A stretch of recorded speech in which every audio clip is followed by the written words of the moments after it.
Frage FB4. Gibt es heute noch neue Botschaften als Ergänzung zur Bibel? Ist Gott nicht größer als die Schrift, um direkt zu jemandem zu reden? Antwort. Wir müssen zwei Redeweisen Gottes unterscheiden. Die für alle Menschen in gleichem Maßen gültige Bibel und die individuelle Führung Gottes im Leben des Einzelnen. Zuerstens Ergänzungen zur Bibel. Parallel mit der Entstehung der biblischen Schriften durch von Gott berufene und von ihm autorisierte Männer treten auch falsche Propheten mit eigenmächtigen Botschaften auf. Auf die auch uns bewegende Frage, wie kann ich merken, welches Wort der Herr nicht geredet hat, gibt Gott als Antwort ein entscheidendes Kriterium zur Prüfung der Wahrheit. In 5. Mose 18, Vers 22 lesen wir: Wenn der Prophet redet in dem Namen des Herrn, und es wird nichts daraus, und es kommt nicht, das ist das Wort, das der Herr nicht geredet hat.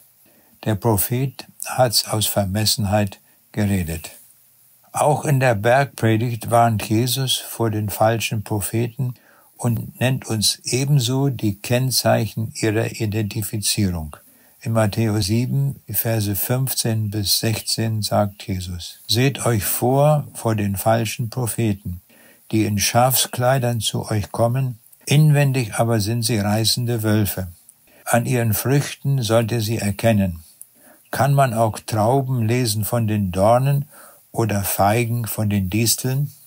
Der Apostel Johannes weist nicht minder eindringlich auf die Gefahr hin, wenn er in 2. Johannes, Verse 7 und 9 sagt: Viele Verführer sind in die Welt hinausgegangen.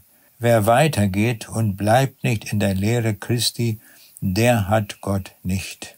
Nur die Bibel ist von Gott offenbart. Zuletzt hat Gott durch seinen Sohn geredet, Hebräer 1, Vers 2. Und es wird nun keine zusätzlichen Offenbarungen mehr geben. Dem Wort der Bibel ist danach nichts mehr hinzuzufügen.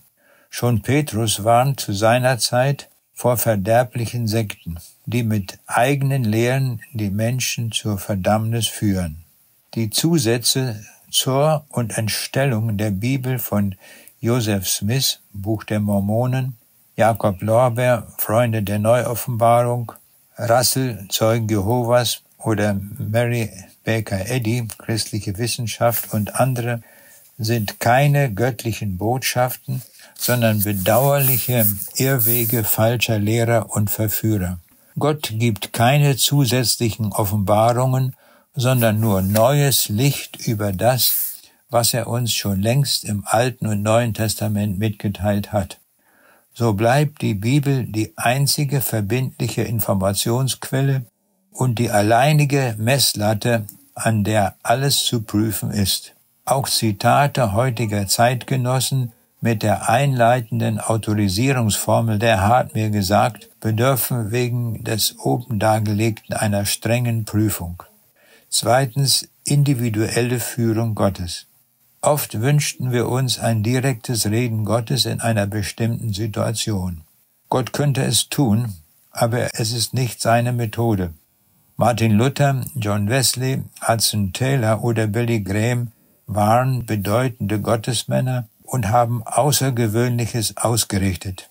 Sie haben sich auf Gottes Wort berufen und empfingen von dort Impulse ihres segensreichen Wirkens.